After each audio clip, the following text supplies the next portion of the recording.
Voter ID সংশোধন করতে হবে, সেখানে এলএসসি বিধানসভা সমষ্টি হিসাবে দিতে হবে। যেখানে যেমন Panighat, Lakshmibazar, Puraudiya GP, Sutarkandi Kurikhala GP, Patu Jurigram GP, Latu Sahajpur GP, Maijgram জিপির অর্ধেক, আকবরপুর জিপির অর্ধেক, গান্ধাই ব্রাহ্মণ শাসন পূর্ণাঙ্গ জিপি। এই জিপিগুলা উত্তর করিমগঞ্জ বিধানসভা সমষ্টিতে ছিল, এগুলা দক্ষিণ করিমগঞ্জ বিধানসভা সমষ্টিতে অন্তর্ভুক্ত হয়েছে। এবং উত্তর করিমগঞ্জ সমষ্টিতে শুধু পুরানা বিধানসভা সমষ্টির লঙ্গাইঘাট জিপি, সাদারাশি জিপি, নর্থ করিমগঞ্জ জিপির অর্ধেক পড়েছে, বাকি বদরপুর সমষ্টির সহিত সংযুক্ত হয়েছে।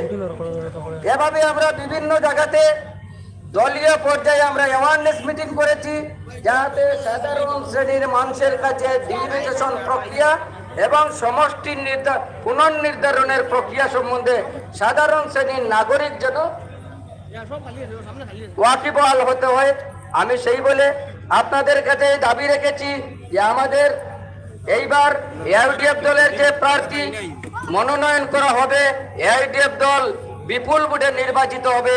আমি সবাইকে আগামী লোকসভা নির্বাচনে ঝাঁপিয়ে পড়ার জন্য দলের পক্ষ থেকে এই আহ্বান জানিয়ে আমার বক্তব্য শেষ করলাম। ধন্যবাদ আজকের সভার সভাপতি, ধন্যবাদ আপনাদের সবাইকে।